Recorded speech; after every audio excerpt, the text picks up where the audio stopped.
Rory had always been an animal lover, but he grew up with two very mean parents.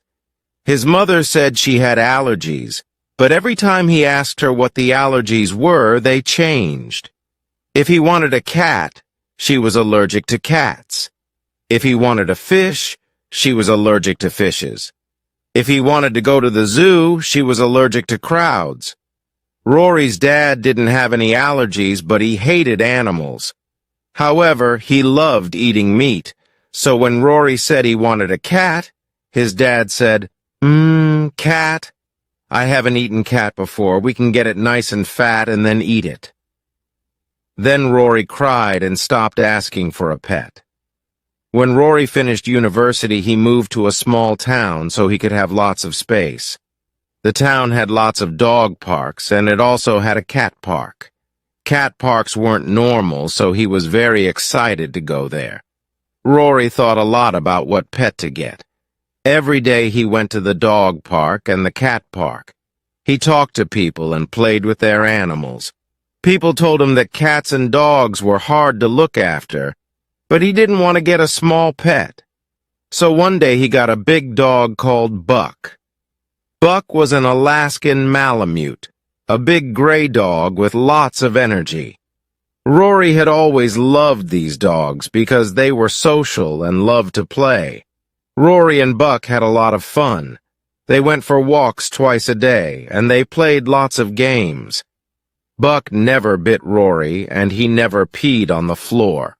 However, Buck had a lot of hair. Soon, the house was covered in hair. When Rory tried to clean it up, he sneezed a lot. Rory went to the doctor, who told him he was allergic to dog hair. Rory couldn't believe it. He was allergic, just like his mom. He thought maybe it would get better, but it just got worse. Soon, Rory was sneezing all day, and he couldn't play with Buck. So he decided to give Buck to a family on his street. They didn't have allergies, and they had lots of time to play with him. Rory cried all night after saying goodbye to Buck, but he didn't sneeze again after that. Next, he tried a cat. He made sure to get an allergy test first, and he wasn't allergic to cats. But he wanted to be safe, so he chose a sphinx cat, a type of cat that had no hair. He also knew that sphinx cats were very social and were a bit like dogs. He called his cat Aslan. They played together and went to the cat park, and he had no problems with allergies. Sometimes Aslan peed on the floor, but Rory taught him where to go, and this wasn't a problem. However, Aslan was a very social cat. When Rory was cooking, Aslan jumped up and tried to take the food. When Rory read, Aslan scratched the book, and sometimes he scratched the book so much that Rory couldn't read it. When Rory had a bath, Aslan jumped in the water and then got angry, because he didn't like water. If Rory didn't play with Aslan, then Aslan was mean to him. He scratched his legs and hissed. One day, Rory woke up and the bed was covered in dead birds. There were probably 30 of them. Aslan had killed all the birds and put them on the bed as a present to Rory. "Enough," said Rory. He found a sad old woman who lived alone and gave Aslan to her. She loved the cat, and when Aslan scratched her, she just said, "Oh, be careful, my dear." Finally, Rory decided he wasn't ready for a big pet. So he decided to get guinea pigs. Guinea pigs were very pretty, and they were easy to look after. Some of his friends at school had guinea pigs, and he always wanted to play with them, but his mom said he couldn't because she was allergic. He got 2 guinea pigs because they were very social animals. One was black, so he called her Black Beauty, and the other was pink like a pig, so he called her Babe.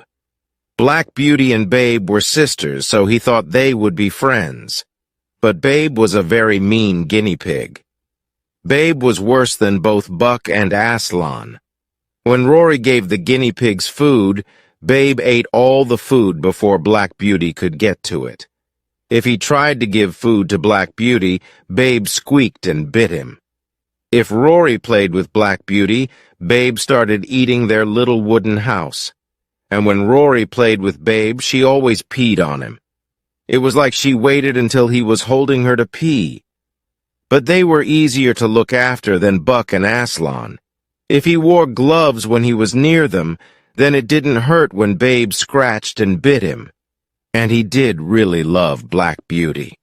"One day Babe will die," he said to Black Beauty, "and then I'll get you a real sister." That day did not come. One morning, Rory put on his gloves to feed the guinea pigs. He didn't know how she had done it because they slept in their little wooden house, which was locked. But Rory had stopped trying to understand Babe. He washed the gloves and then went to see them. The little wooden house was red. Rory couldn't understand. It looked like paint? Then he saw it. Babe's mouth was red, covered in blood. Next to her was Black Beauty's body. But it wasn't all there. Babe had eaten most of it. There was blood everywhere. The door of their house was covered in blood. Their food bowl was full of blood. Rory felt sick. The door to their house was open. Babe had unlocked it. How could a guinea pig break a lock? But that wasn't the worst part. Babe could have run away. She could have run into the woods, but she chose to stay here. She wanted Rory to see this. She wanted him to see what she could do. She wanted him to be afraid of her. Rory took a deep breath and went to get his phone. He called the police. 5 years later, Rory loved his job, and he knew he was good at it. His little shop won a prize almost every year. If you looked at the shop, you would think it was just a normal butcher's. Rory the butcher said the sign. Next to the sign was a happy picture of Rory holding a big knife. Under the knife, there was a pig who did not look so happy. But this was no normal small-town butcher's.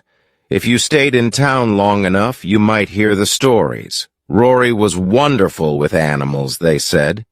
If you visited once or twice, you might think that he was an animal lover. People brought their pets into the shop and talked to him about them. But it was always pets with problems. People brought in angry dogs and mean cats. Rory never went near the animals, and he always held his big knife. When Rory knew a customer well, he waited until they were alone in the shop. Then he said, "I'm selling a new kind of meat, you know. Just come with me into the other room. Oh, and bring your pet."